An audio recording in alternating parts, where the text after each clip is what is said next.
Alerta en C5N. Ayer adelantamos aquí la detención de William Schlenker, luego de un fallo de la Cámara de Casación Federal que dejó firme la sentencia a perpetua para los hermanos Alan y William Schlenker por el asesinato de Gonzalo Acro. Sí. Fallo de la Sala Primera de la Cámara de Casación Federal. Hace 9 años aproximadamente. 9 años atrás. Como Alan ya estaba detenido por otro homicidio ocurrido en la zona norte de Gran Buenos Aires, no hizo falta ir a detenerlo, pero a su hermano William lo fueron a detener para que cumpla la pena. Hace instantes, el defensor de William Schlenker, el doctor Cerolini, Juan Manuel, acaba de pedir la excarcelación, entendiendo que todavía queda un recurso en la Corte, o si no le dan la excarcelación de William Schlenker, que lo trasladen a la cárcel de Azul para que comparta prisión con su hermano Alan. Y en línea, justamente, desde la cárcel, habla Alan Schlenker. ¿Cómo le va? Los saludamos Mauro Zeta, Melina Fleiderman, Guillermo Faval e Ignacio Ramírez. ¿Qué tal? Buenas tardes para todos. Buenas tardes. Bueno, ¿cómo tomó esta resolución que a criterio de los que entienden de derecho es lo que se llama el doble conforme, ¿no? Una resolución que deja firme, salvo una apelación probable en la Corte, la sentencia perpetua para usted. La verdad que muy sorprendido y anímicamente destrozado por esta noticia, peor aún leyendo el contenido del fallo y obviamente ya preparando todo para apelar ante la Corte Suprema de Justicia. Alan, buenas tardes, soy Melina Fleiderman. Buenas tardes. A su entender, ¿qué pasó en la emboscada que termina con la vida de Gonzalo Acro? ¿Quiénes estuvieron presentes y por qué le cuesta la vida? Bueno, a lo largo del juicio oral por el crimen de Acro pasaron aproximadamente 300 testigos. Y de ahí, de la propia investigación, surgió un móvil muy claro que es que Gonzalo Acro, unos 3 meses antes, en el denominado ataque del Playón, le había cortado el cuello a uno de los integrantes de la banda de Palermo, a una persona de nombre Urco Verón. Este personaje, Urco Verón, de la banda de Palermo, era compadre del Colorado Luna, quien a todas luces fue sindicado como el autor de los disparos sobre Gonzalo Acro, y fue señalado por el que acompañaba a Gonzalo Acro, que era Gastón Matera. Entonces, está clarísimo, y por los cruces telefónicos y por la ubicación de las antenas, que los que atacaron a Gonzalo Acro fueron la banda de Palermo. Pero lo que es muy importante aclarar, que los de la banda de Palermo, que eran una de las tantas bandas y grupos que conformaban la hinchada de River, los borrachos del tablón, eran incluso más antiguos que Adrián Rousseau y que yo en la hinchada, se manejaban con absoluta independencia. El jefe de la banda de Palermo es el Oveja Pintos. De hecho, lo sorprendente es que leyendo el fallo de casación, la casación reconoce que Pintos era el jefe de Palermo y que actuaba de manera autónoma, así lo definen. Entonces yo lo que quiero aclarar es que mi hermano y yo no tenemos absolutamente nada que ver con el crimen de Gonzalo Acro. Gonzalo Acro llevaba 6 meses sin ir a la cancha cuando lo atacaron en el gimnasio de Villa Urquiza. La única vez que apareció fue por la denominada batalla del Playón, en la que a cuchillazos lesionó de gravedad a uno de los integrantes de la banda de Palermo y nada menos que compadre del Colo Luna, autor de los disparos sobre Gonzalo Acro.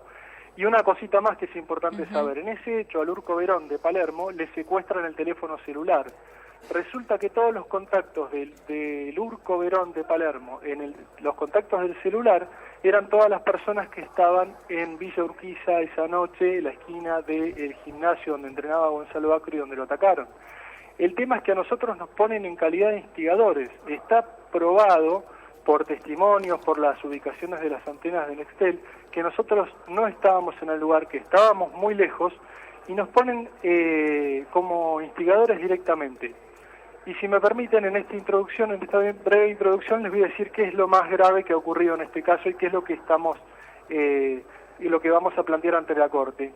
A nosotros todo el tiempo, durante todo el proceso, nos fueron cambiando la acusación. Primero nos procesaron como autores mediatos, después como coautores funcionales, después como instigadores, y siempre fue mutando la acusación. En definitiva, nunca supieron de qué acusarnos a lo largo del proceso, y por ende nosotros nunca supimos de qué defendernos tampoco. Pero eso no es lo más grave del caso, sino que no solo el cambio de calificación, sino que nos cambiaron, después del juicio, una vez que el juicio oral terminó, nos cambiaron la acción humana, el hecho histórico que nos reprochaban. Y voy a ser más preciso. Durante la parte final, el requerimiento de elevación a juicio y todo el juicio oral, nos acusaban de haber instigado mediante insistentes y repetidas comunicaciones telefónicas. Eso es textual de la elevación a juicio, que te la leen el primer día del juicio oral, y es lo que yo entendía que marca la cancha en base a dónde por dónde va a girar el juicio y en base a lo que te tenés que defender. Esas insistentes y repetidas comunicaciones, ninguna era mía. Una llamada tiene mi hermano William con Oveja Pintos a las 22:15 y una llamada tiene Pluto Lococo, otra persona que estaba con nosotros, a las 21:35. Schlenker. Pero permítame y ya termino, por favor. Entonces, a nosotros nos acusaron de haber instigado mediante insistentes y repetidas llamadas, ninguna era mía y ninguna era con el Colo Luna. Y en nuestro país la instigación en cadena no existe. Entonces, cuando terminó el juicio, mis abogados alegaron que como no existía instigación en cadena y como no había ninguna llamada con Luna, que la instigación obviamente no estaba aprobada, no existía, etcétera. Sí. Su exposición es sólida. Es sólida, pero déjeme preguntarle porque si no es muy larga su exposición. Sí, yo termino con lo de la llamada. Sí Lo último, ya termino, un minuto, por favor. Entonces, cuando terminó el juicio y leo la condena, me entero que el tribunal oral, cuando yo ya no tenía posibilidades de defenderme, ya no le daba importancia a las llamadas telefónicas y lo plantó arbitrariamente al Colo Luna en una reunión la noche anterior a que mataran a Acro, una reunión con la Banda del Oeste, y lo plantaron en esa reunión y me dijeron que yo lo instigué ahí. Y yo de ese hecho nunca me pude defender. Si fuera, vamos a suponer que es sólida su exposición y el 100% de lo que usted dice es cierto. ¿Por qué recae la responsabilidad penal sobre ustedes? ¿Quién lo señala? ¿Por qué entonces serían señalados por la justicia y en todo caso enjuiciados y estando en esta situación que enfrentan hoy? Digamos, ¿tienen enemigos invisibles? ¿Por qué se da esto? Es muy buena la pregunta, Guillermo. A lo largo del juicio, los que declaraban, parte de los que declaraban eran los de la barra brava oficial, que era la gente de Adrián Rousseau y compañía, que eran los que trabajaban en el club con sueldos en ese momento de hasta 6.000 pesos, que era una fortuna. Toda esta organización, este grupo de choque del expresidente de aquel momento, José María Aguilar, fueron a declarar. Ellos mismos habían sido los que habían atacado a tiros y a cuchillazos a la Banda de Palermo en el ataque del Playón. De hecho, estaban procesados y esperando juicio oral. Y fueron ellos los encargados en desviar la investigación y en tratar de quitar las miradas sobre el ataque del Playón, a todas luces móvil del crimen de Acro. Entonces está buena la pregunta porque ellos trataron de desviar la investigación del verdadero móvil que fue el ataque del Playón.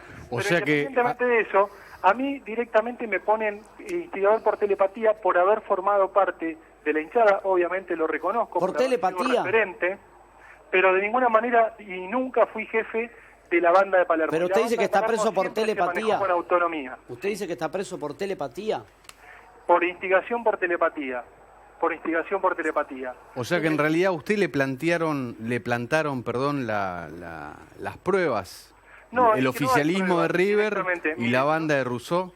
Claro, no hay pruebas. Los de Rousseau quitaron las miradas sobre el Playón, que era a todas luces el móvil del ataque Acro, y de alguna manera desviaron el interés de la investigación o el móvil del crimen de Acro. ¿Y de qué manera se puede desviar eso? Es que ninguno de los 300 testimonios en ningún momento dijo que nosotros hubiésemos instigado a alguien. En ningún momento surge ningún elemento que dé cuenta de una instigación. Todo lo contrario, todo afirma de que fueron los de la Banda de Palermo que se habían reunido con Adrián Rousseau, que le querían sacar $50.000. Todo eso está en la causa, no lo digo yo, hay cruces telefónicos entre ellos. Y pero entonces hubo 300 testigos que declaran todo lo contrario y lo condenaron igual. Sin ningún testimonio en contra.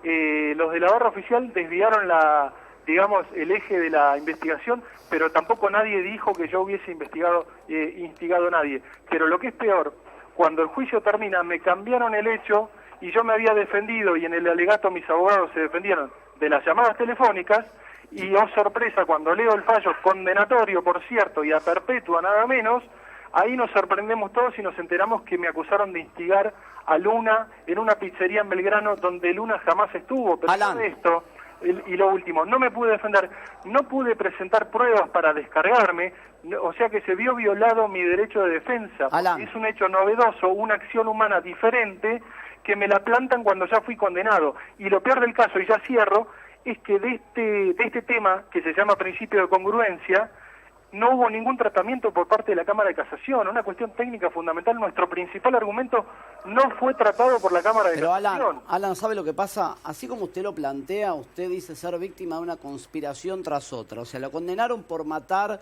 a ese muchacho en la zona norte de Gran Buenos Aires, en Munro. Usted dijo es una conspiración de la familia Acro. Lo condena ahora la Casación a perpetua por el crimen de Acro. Usted dice es una conspiración de la interna de River, de la familia Acro. Digo, ¿por qué con usted y por qué con su hermano? ¿Cuál sería la lógica de poner el ojo solamente en los Schlenker y compañía?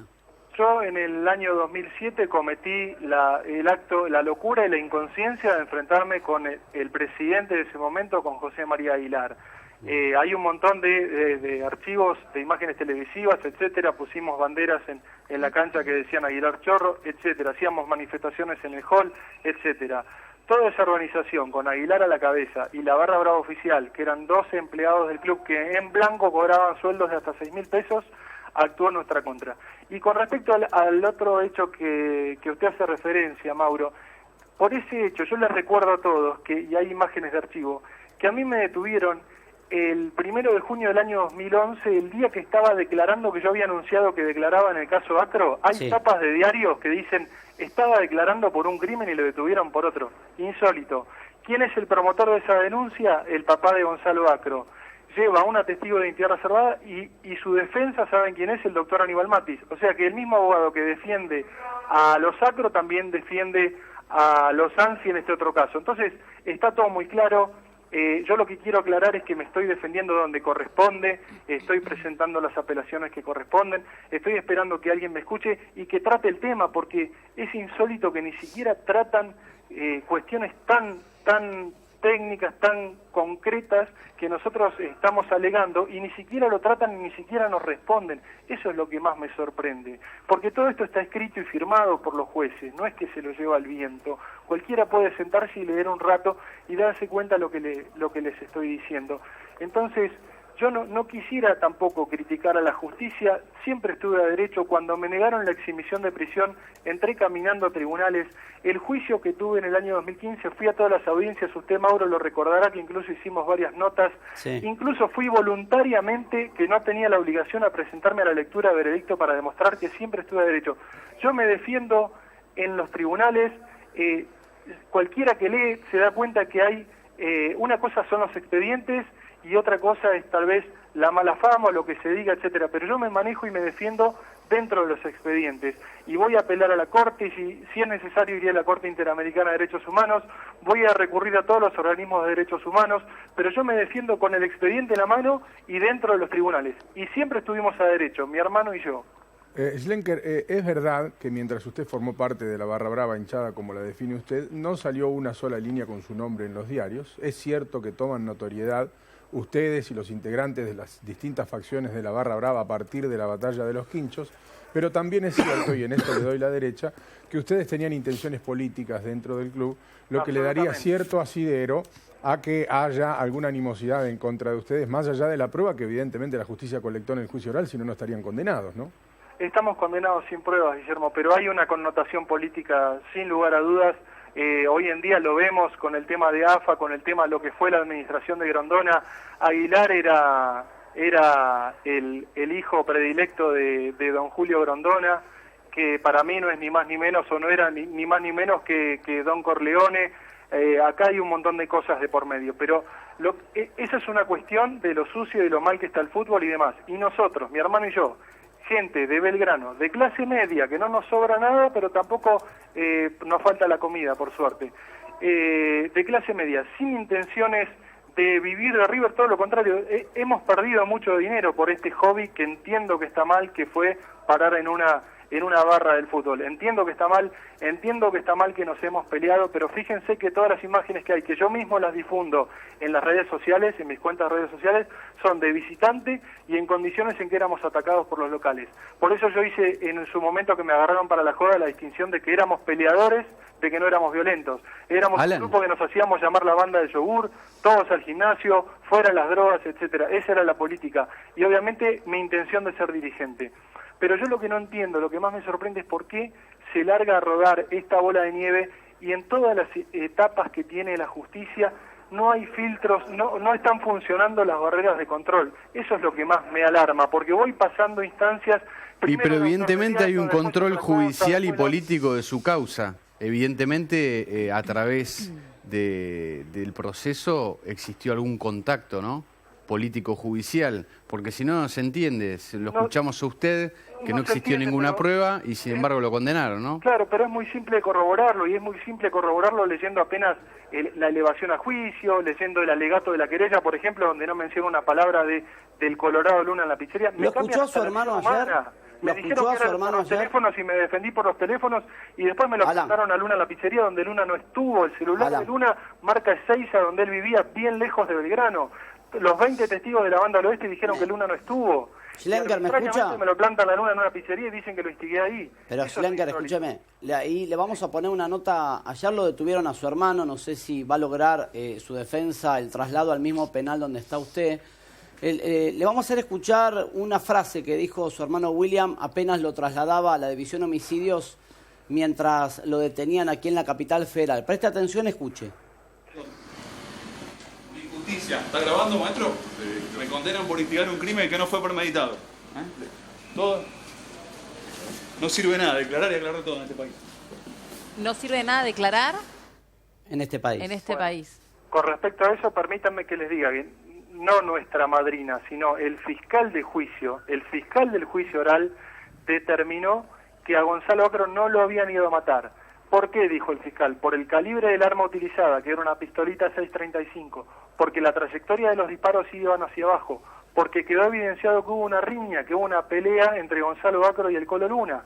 De hecho, después en el otro juicio de Gonzalo Acro hay gente que relata que evidentemente, que efectivamente hubo una pelea entre Gonzalo Acro y Luna. O sea, es una pelea que termina con los disparos que iban con trayectoria descendente, etcétera. Todo esto lo describió muy bien el médico forense del Poder Judicial, no mi médico. Y todo esto lo dijo el fiscal, Alan. no mi madrina.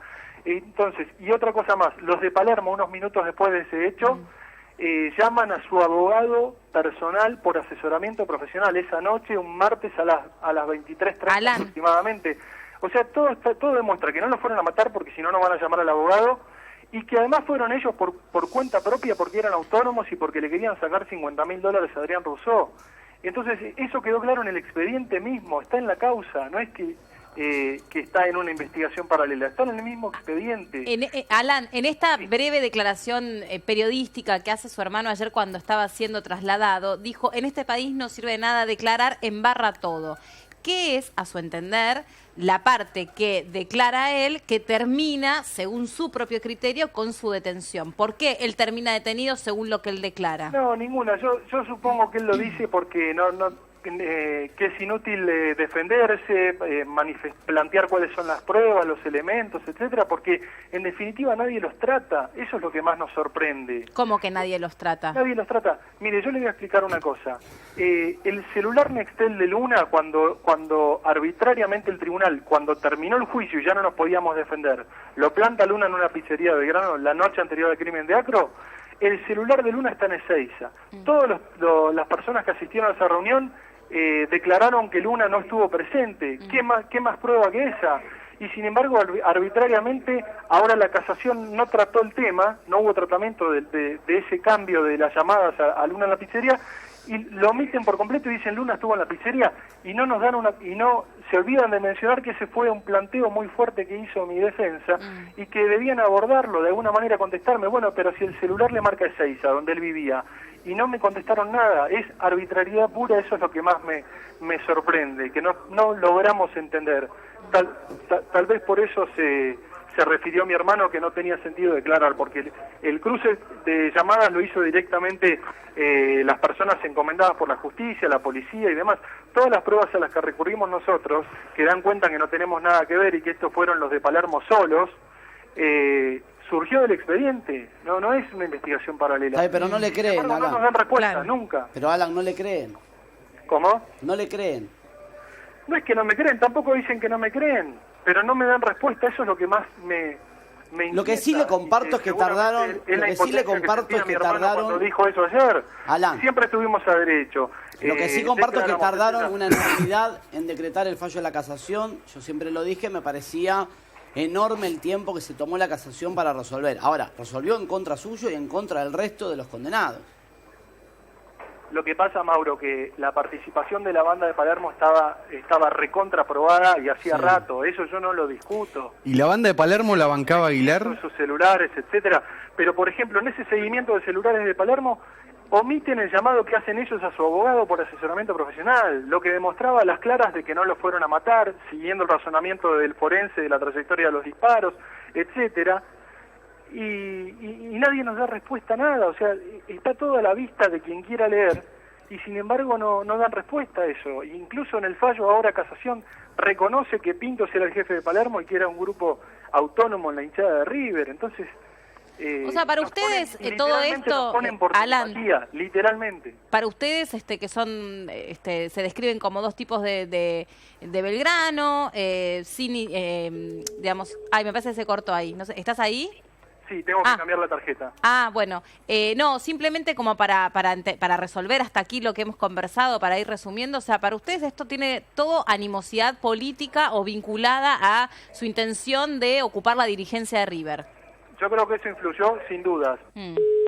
Ahí sí se cortó. Se cortó la tarjeta. Sí, había escuchado un tono que anticipaba que esto iba a pasar. Ahora me parece que iba a cambiar la tarjeta para seguir la conversación con nosotros. Recordemos que está al horno, tiene una doble condena. Había habido un video de Luna, donde él se autoincriminaba una parte del episodio, me acuerdo porque... Video periodístico. Un video, claro, donde él se plantaba frente a la cámara y decía que él había sido el responsable de haberle disparado a y lo Gonzalo excluía, Acro, creo que lo excluía. Y los excluía. Sí, eso yo le quería preguntar ahora porque ahora se me vino a la memoria de haber cubierto el caso. Mira, en el 2007. Hubo mucha polémica con esas comunicaciones que daba cuenta Alan. ¿Cómo, Nacho, decía otra vez? Hubo mucha polémica con las comunicaciones y esos seguimientos que hablaban de las comunicaciones, teniendo en cuenta que después judicialmente no se pudieron probar muchas de esas comunicaciones. Alan Lo que él eso, creía, en definitiva, en el expediente después no figuraba. Bueno, digo, para que la casación ponga la mocha y ponga, confirme una perpetua, porque entienden que alcanzó la ubicación de la celda telefónica para probar la instigación. Es una segunda instancia, sí. Digo, es una segunda instancia. Es muy difícil que en dos instancias te vacunen. Por eso él habla de la Corte. Quería preguntar. Él habla de la Corte, es una defensa técnica, se lo dije a él, por eso lo digo ahora también. Él habla con mucha solidez en términos técnicos. Sí.